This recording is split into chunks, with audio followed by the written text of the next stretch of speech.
Bienvenidos, mi nombre es Valentina Lagos, soy docente del Departamento de Histología y Embriología y en esta clase vamos a continuar hablando de los eventos que ocurren durante el desarrollo de las extremidades.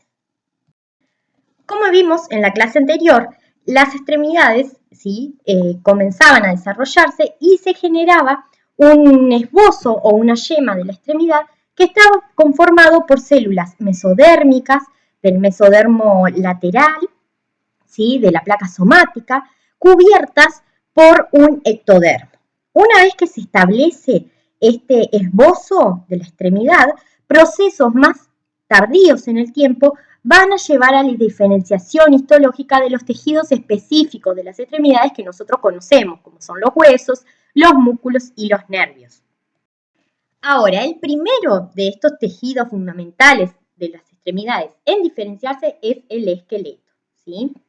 Y su formación se observa por primera vez como condensaciones cilíndricas del mesodermo de células mesenquimales que se diferencian o que se van a diferenciar en cartílago y luego en hueso. Parte de esas células mesenquimales no se van a diferenciar en cartílago, sino que van a formar el tejido fibroso de las articulaciones, ¿sí? Esta diferenciación va a ser en sentido próximo distal y va a observarse en primera instancia en las extremidades superiores y días después va a comenzar en las extremidades inferiores. El cartílago, ¿sí? El esqueleto cartilaginoso, el desarrollo del esqueleto cartilaginoso está bastante restringido en lo que es el espacio, ¿sí? Por ejemplo, tenemos que el ectodermo que recubre a esa yema está inhibiendo la diferenciación de las células a cartílago. Por lo tanto, en las regiones, en el mesodermo subyacente, no se va a formar tejido cartilaginoso. Tampoco se va a formar tejido cartilaginoso en el mesodermo dorsal. ¿Y esto por qué? Bueno, porque el ectodermo dorsal de estas regiones va a estar sintetizando el factor Wnt7A y este factor lo que hace es inhibir también a la diferenciación de cartílago en el mesénquima subyacente. Como dijimos, la diferenciación de las células cartilaginosas va a tener lugar en sentido próximo distal y va a llegar, por lo menos en los mamíferos, a las regiones posaxiales de los miembros, ¿sí? A estas regiones posaxiales de los miembros, va a llegar antes que a las regiones preaxiales, ¿sí? Durante el desarrollo de esa extremidad, las regiones preaxiales van a ir reduciéndose y van a terminar estando conformadas solamente por el radio y por el esqueleto del primer dígito, ¿sí? De lo que es el dedo pulgar o dedo gordo del pie. Sin embargo, las estructuras posaxiales van a estar formadas por lo que es el húmero, la uña y los esqueletos de los dígitos. Ahora, ¿cómo se forman estas estructuras cartilaginosas, estos primeros moldes esqueléticos de cartílago del embrión? Bueno, esto ocurre a medida que se va estableciendo la forma externa, como habíamos visto, que se va delimitando, o mejor dicho, esculpiendo la forma externa del miembro. En el interior, el mesénquima se comenzaba a condensar y las células mesenquimales de esas condensaciones se comienzan a diferenciar en condrocitos. Hacia la sexta semana del desarrollo, esos condrocitos comienzan a formar, ¿sí? Los primeros moldes de cartílago hialino que van a prefigurar los huesos de las extremidades futuras, y en esas regiones, en determinadas regiones de ese molde de cartílago, van a comenzar a condensarse, las células van a condensarse y formar lo que son las interzonas. Esas interzonas van a estar estimuladas, ¿sí? En realidad, su formación por lo que son los factores Wnt14. ¿Sí? Los factores Wnt14 son los que estimulan a las proteínas morfogenéticas del hueso, las BMP, a generar el cartílago. En esas regiones transversales va a haber una gran expresión de lo que es la proteína noguina, que va a estar bloqueando el efecto de las BMP. Por lo tanto, esas regiones, por lo tanto, ese molde, esa columna entera de cartílago va a ser fragmentada en una región transversal, dando lugar a dos porciones de lo que es la extremidad, ¿sí? En esas regiones, en esas condensaciones, o sea, las células empiezan a condensarse cada vez más y muchas de esas células sufren procesos de apoptosis. De esa manera se va generando una cavidad que va a ser la futura cavidad articular. Algunas de las células de esas condensaciones transversales no van a sufrir apoptosis, sino que van a ser llevadas a diferenciarse en lo que son el tejido del cartílago articular que cubre la superficie de ambos extremos fragmentados, ¿sí? Otra parte de lo que son las células mesenquimales, de esos extremos, van a llegar a diferenciarse y organizarse luego en lo que son los tejidos del ligamento y los tendones, y a su vez va a haber una gran acumulación de ácido hialurónico que va a llevar a la formación también de esa cavidad y de una cavidad con líquido. ¿tá? Por lo tanto, se va a formar de esta manera lo que es la cavidad articular, ¿sí? Con la cápsula articular, todas con un origen en las células mesenquimales que no sufrieron apoptosis de las regiones de las interzonas articulares.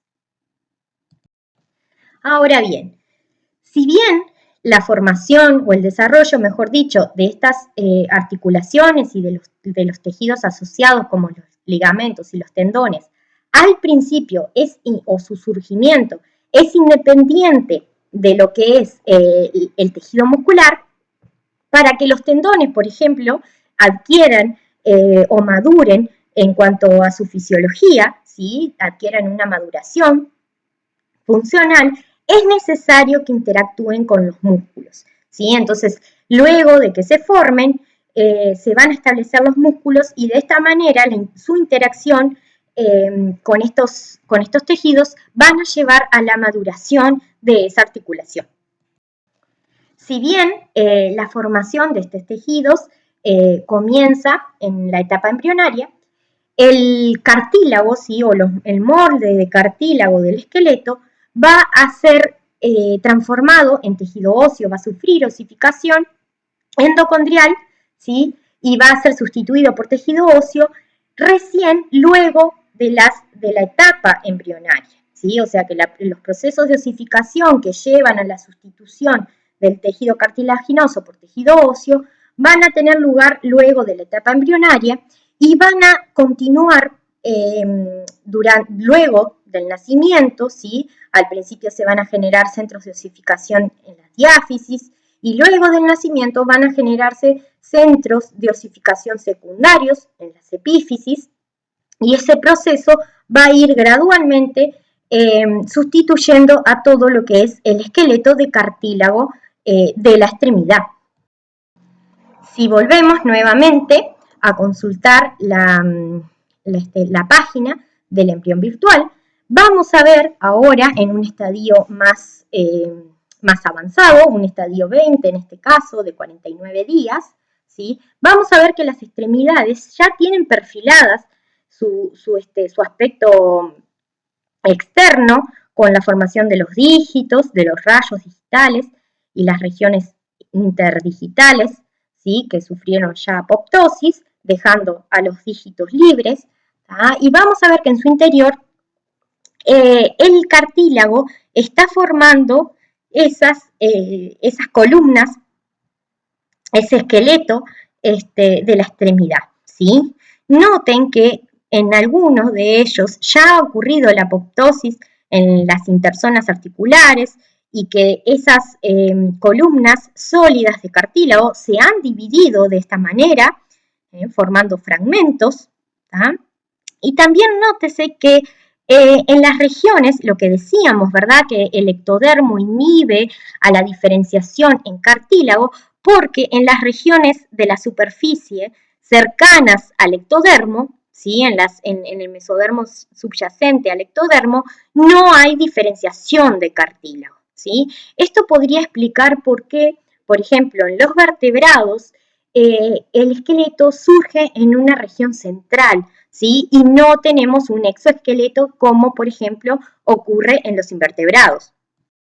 Ahora, una vez que se formó el cartílago, como dijimos, luego del nacimiento va a seguir el proceso de diferenciación hacia tejido óseo, mejor dicho, de sustitución por tejido óseo, a través de lo que es la osificación endocondrial, ¿verdad?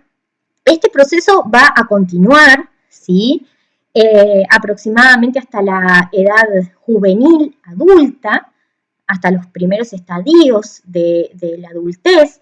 El cartílago remanente va a quedar como cartílago epifisiario, placa epifisiaria, y una vez que ese cartílago no prolifere más y se agote, esa placa se va a cerrar, ¿sí? Y de esta manera el hueso no va a crecer más en lo que es en longitud, ¿tá? Pero después del nacimiento ese hueso va a continuar creciendo, ¿sí? Y ese crecimiento va a culminar con lo que es el cierre de la placa.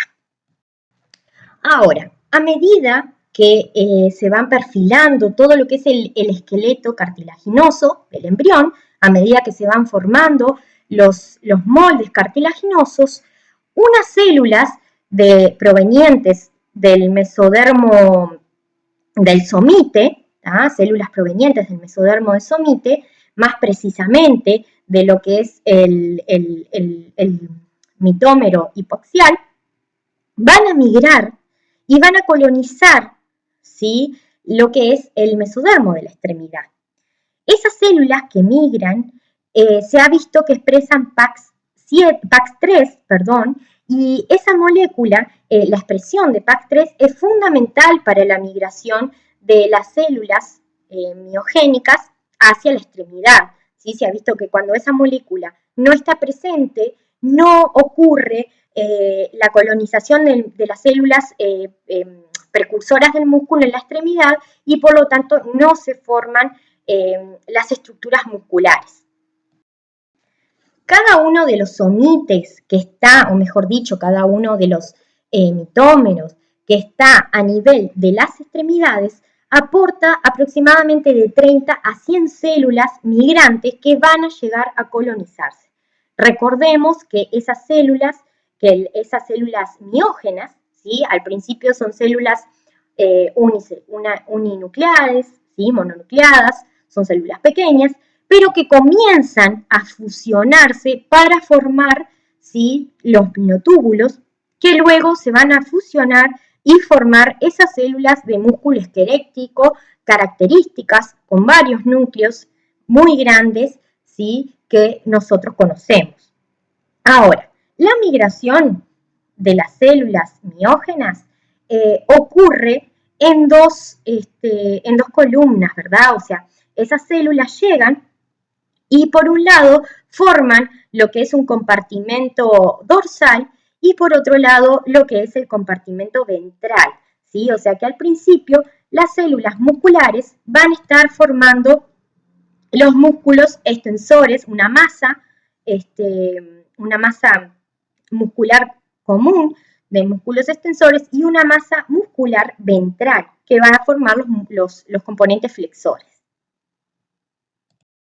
Una vez que quedan establecidas las dos masas musculares comunes, la dorsal o la de extensión y la ventral o flexora, van a sufrir procesos de apoptosis y van a dividirse en columnas, ¿sí?, en varias columnas dorsales y columnas ventrales. A través de procesos de apoptosis y también de procesos de fusión, estas cordones, o mejor dicho, estos compartimentos musculares van a comenzar a fusionarse y van a formar lo que son los músculos definitivos de la extremidad, ¿sí? Eso quiere decir que no es raro que un músculo de una extremidad tenga un componente flexor y otro componente extensor, ¿sí? La información de la diferenciación del músculo, es decir, de cómo va a estar formado, va a estar dada por el tejido conjuntivo del mesodermo, no por la fibra muscular, ¿sí? O sea, esas células miógenas se van a empezar a fusionar, van a formar miotúbulos, luego van a formar los músculos, pero la información de cómo, de la forma final de los músculos va a estar dada por el tejido conjuntivo que los rodea. Si consultamos nuevamente la página de embrión virtual, ahora en un estadio 23, o sea, mucho más avanzado, ¿sí? En 56 días aproximadamente, y hacemos un corte transversal en lo que son las áreas de las extremidades, vamos a ver, en este caso se ve mejor, es una región ampliada de esta imagen, vamos a ver cómo está formada esa extremidad, ¿sí? Histológicamente, vamos a ver que tenemos estas regiones que son cartílagos, ¿sí? Esas regiones cartilaginosas, no se ven en una continuidad por el corte, porque esto es una imagen de un organismo tridimensional, entonces solamente vemos algunas regiones de cartílago, ¿sí? Vemos que algunas regiones de cartílago de estos también, sí, obviamente ya sufrieron los procesos de apoptosis de las interzonas y están divididos en dos segmentos, pero además vemos cómo las fibras musculares se comienzan a formar acompañando y relacionándose con esas estructuras esqueléticas, ¿sí? con lo que son los moldes de cartílago. Todo esto que ven acá, este tejido que ven acá, ¿sí? Más eosinófilo, van a ser fibras musculares en formación. ¿tá? Y estas, por ejemplo, estas estructuras que ven acá, van a ser nervios que ya empezaron a colonizar lo que es la extremidad, ¿sí? Lo mismo en las extremidades inferiores. También vemos las placas de cartílagos que ya han sido segmentadas y músculos que acompañan a esas estructuras. Ahora, a diferencia del cartílago, ¿sí? Que va adquiriendo su forma a medida que va creciendo y que va transformándose en hueso, los músculos ya adquieren su forma definitiva en etapas muy tempranas del desarrollo. Por lo tanto, es sumamente importante que crezcan y generar un mecanismo para que crezcan y acompañen al crecimiento proporcional de lo que son las estructuras óseas, ¿sí? Y esto se genera por la fusión de células satélites, que son células que están en los músculos, ¿sí? Que acompañan las fibras musculares y que se van a ir fusionando y de esa manera van a ir aumentando el tamaño de las células musculares, además haciendo que crezcan no solo en espesor sino en longitud, ¿sí? Se van a ir agregando desde los extremos, por ejemplo, cada vez más sarcómeros para hacer que la fibra muscular o que el músculo en sí aumente de tamaño y acompañe, o mejor dicho, tenga un crecimiento acompasado con lo que son las estructuras del cartílago.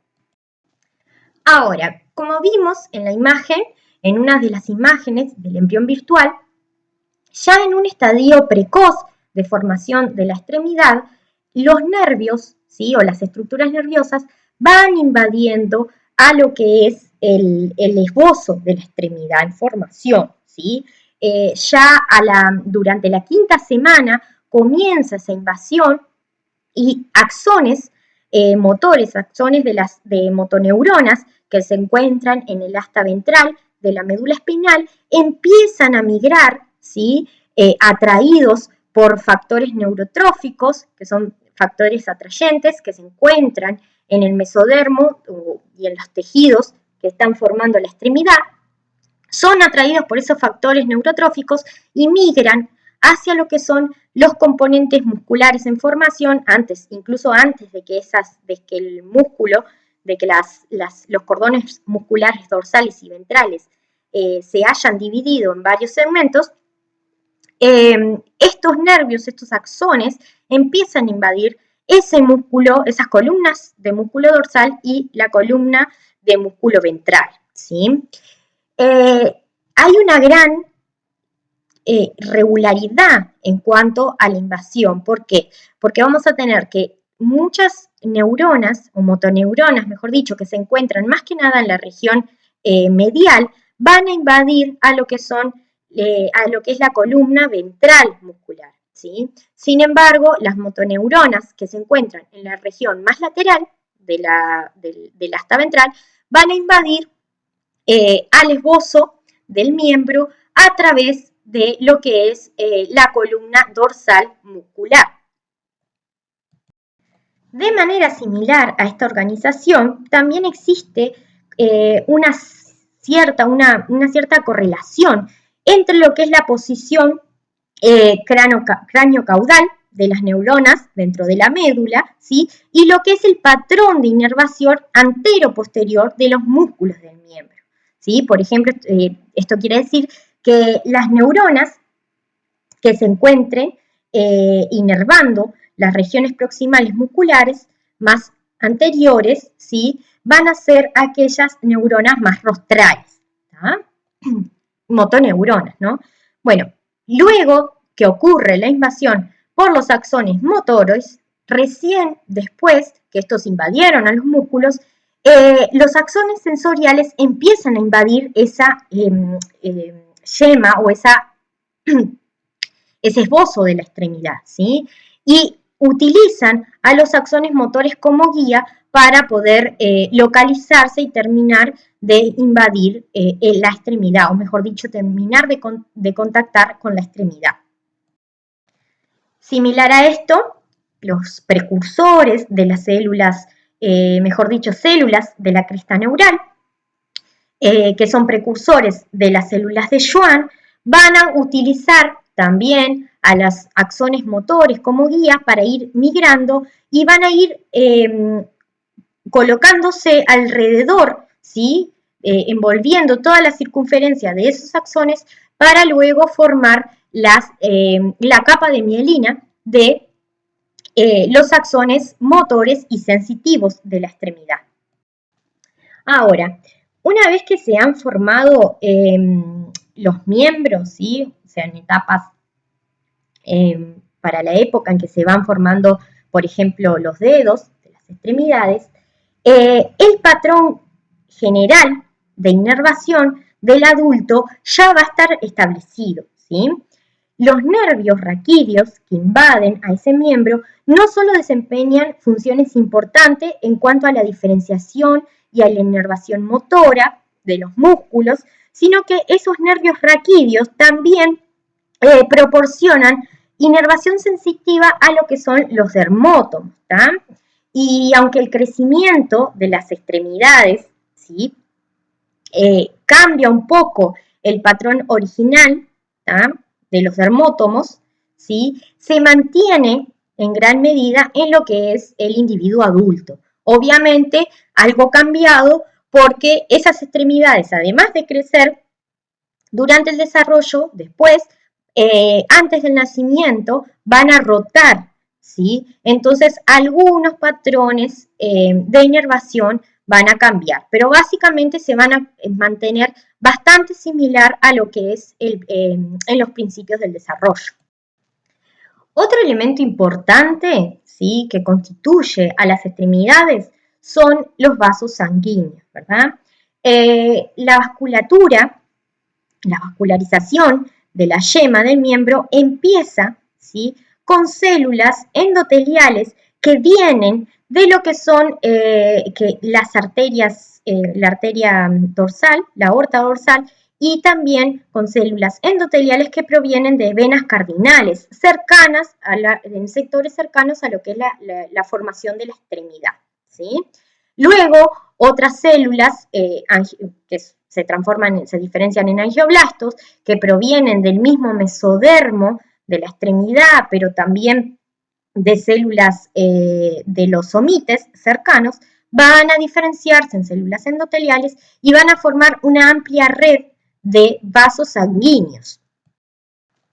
Esa red de vasos sanguíneos al principio consiste, ¿sí? En una red de capilares muy finos, ¿tá?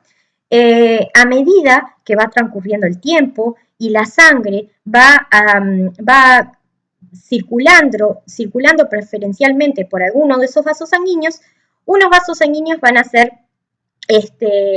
diferenciados con una mayor estructura, ¿sí? Van a ser preferenciales en la circulación y van a ir diferenciándose y otros van a ir sufriendo procesos de degradación.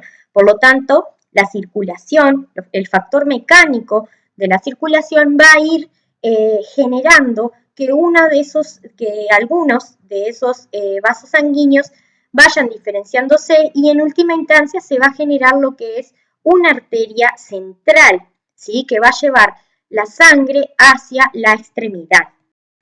Desde esa arteria central que se genera por la preferencia de la circulación, la sangre va a ir siendo distribuida hacia una red capilar y luego esa sangre de los capilares va a ir hacia lo que es el seno, ¿sí? Un seno marginal que se encuentra en la región superficial de la extremidad y esa sangre del seno marginal después va a ir siendo volcada hacia lo que son las venas, ¿sí? Que luego van a desembocar en las venas cardinales. Esa red capilar, esa red de vasos sanguíneos que se forma en la extremidad, está restringida en lo que es la superficie. ¿Y esto por qué? Bueno, porque el ectodermo de la superficie de la yema inhibe a la formación, ¿sí? De los capilares. Incluso hay experimentos en los cuales cuando se quita el ectodermo, los capilares, ¿sí? Y el seno marginal invaden hasta la superficie y cuando regiones del ectodermo se extienden hacia adentro de la yema, las regiones adyacentes del mesodermo no son colonizadas por lo que son los capilares sanguíneos, por lo que son los vasos sanguíneos, ¿sí? No solamente estas regiones de mesénquima más superficial no son vascularizadas, sino que también a medida que se van generando los cartílagos, ¿sí? Las estructuras cartilaginosas, esas regiones donde se van a formar las estructuras cartilaginosas no van a ser vascularizadas. ¿Ah? La vascularización durante el desarrollo de la extremidad es sumamente importante para el desarrollo, ¿sí? Para que se desarrollen todas las estructuras. Porque obviamente todos los elementos que se vayan generando van a requerir, o sea, van a tener una demanda metabólica bien importante y van a requerir oxígeno, ¿sí? Y obviamente van a tener que eliminar sus desechos hacia lo que es el torrente sanguíneo. Entonces, hay fármacos, ¿sí? Hay algunos teratógenos que lo que hacen se ha visto que lo que hacen es inhibir el proceso de vascularización de la extremidad y cuando eso ocurre, las extremidades no se forman de manera correcta.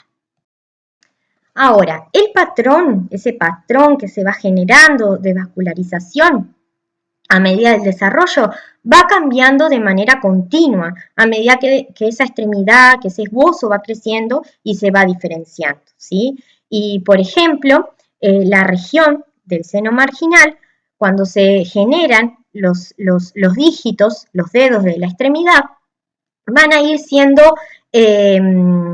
partidos en segmentos, ¿tá? Y obviamente por preferencia de circulación, ¿tá? Van a ser fortalecidos algunos de los vasos que se van a luego transformar, por ejemplo, en lo que es el adulto, en las venas basilares y cefálicas, ¿sí? Y todo el patrón de lo que es la irrigación arterial. Ahora, como dijimos anteriormente, la ubicación de las extremidades, ¿sí? Cambia durante el desarrollo. Es decir, que estas extremidades van a rotar luego en el desarrollo. Y esto ocurre aproximadamente en la semana 7 de gestación, en que las extremidades de la región, las extremidades superiores, giran 90 grados hacia una región más lateromedial, ¿sí? Tienen un giro de esta forma hacia la región más lateral y las extremidades inferiores giran 90 grados pero en sentido opuesto, ¿sí? Hacia una región más medial, ¿sí? Entonces, de esa manera quedan, por ejemplo, los codos, ¿sí? En la región posterior y las rodillas ahora quedan mirando hacia la región más ventral de lo que es el embrión. ¿tá? Esto lleva a que, por ejemplo, la flexión del antebrazo con el brazo se genere, en las extremidades superiores se genere hacia adelante, hacia lo que sería adelante en el individuo adulto, y que la flexión de la pierna, ¿sí? Se genere hacia lo que sería posterior en el individuo adulto. Como el desarrollo de las extremidades, como vimos, es bastante complejo, tiene muchos pasos, como toda organización, como todo evento que ocurre de manera compleja, pueden ocurrir fallos, ¿sí? Durante este desarrollo. Y eso lleva a malformaciones. Las malformaciones en las extremidades son bastante comunes y obviamente evidentes porque quedan expuestas se ven claramente, ¿sí? Muchas de estas anomalías, de estas malformaciones, reflejan problemas en las interacciones, o sea, interacciones equívocas entre células o moléculas que son importantes para el desarrollo de los miembros, ¿sí? Y esas fallas en la comunicación pueden ser por resultado de mutaciones genéticas, por ejemplo, de efectos farmacológicos, ¿sí? de agentes teratógenos, como son, por ejemplo, el tabaco, el alcohol, el ácido hialurónico también, algunas alteraciones en las interacciones tisulares, ¿sí? O simplemente pueden ser fallas puramente mecánicas. Por ejemplo, muchas veces se generan colgamientos, estructuras filiformes dentro de la cavidad amniótica y esos hilitos de amnios, ¿sí? Que quedan, generalmente pueden obliterar, o sea, enredarse en los procesos de las extremidades y generar como un nudo, y de esa manera en esas regiones no se va a poder desarrollar correctamente la extremidad o la estructura distal, por ejemplo, de la extremidad, ¿sí?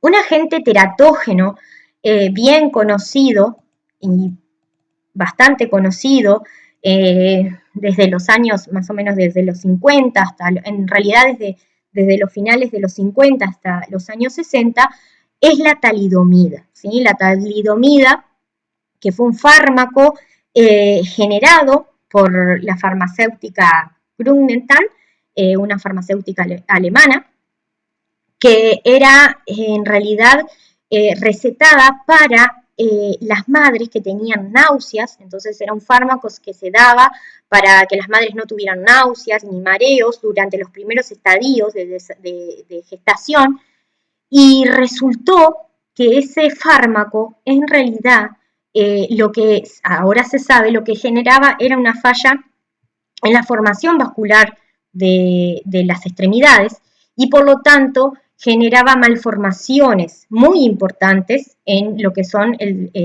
desarrollo de las extremidades, ¿sí? Incluso nacieron muchos niños, no solo sin brazos, sino que también sin piernas, ¿tá? Esta droga en realidad, poco después de que se comenzó a comercializar, ya habían evidencias de que estaba relacionada con las malformaciones, porque hubo como un aumento inmenso, como una pandemia en lo que fueron el nacimiento de los niños con malformaciones en las extremidades. Y poco después, algunos médicos y científicos pudieron ver que estaba relacionado con el consumo de la talidomida, ¿sí?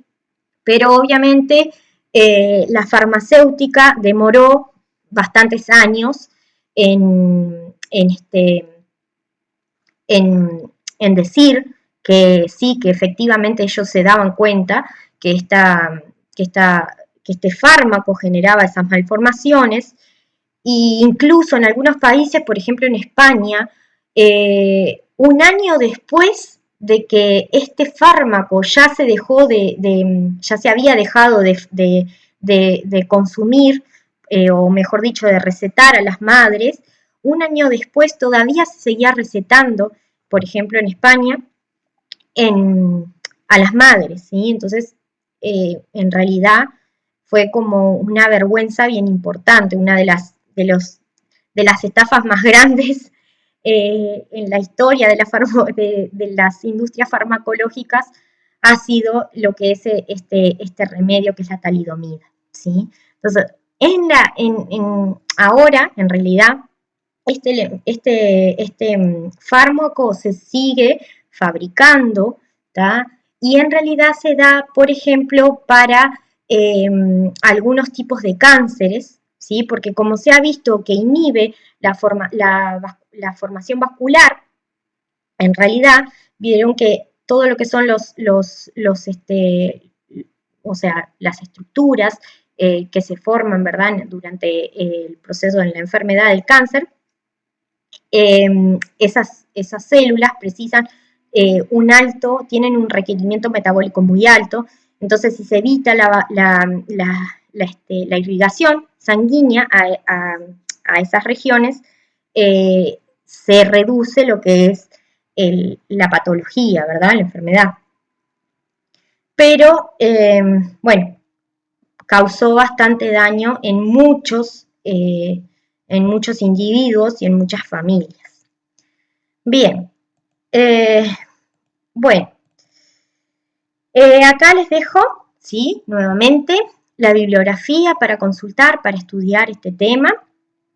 Cualquier cosa, tienen mi correo electrónico al inicio de la clase, así que estoy a las órdenes para cualquier consulta, pero de nuevo, si otra vez el Carson está bastante completo, ¿sí? O sea que en realidad si estudian de cualquiera de estos libros, van a poder profundizar bastante en lo que es el desarrollo de las extremidades.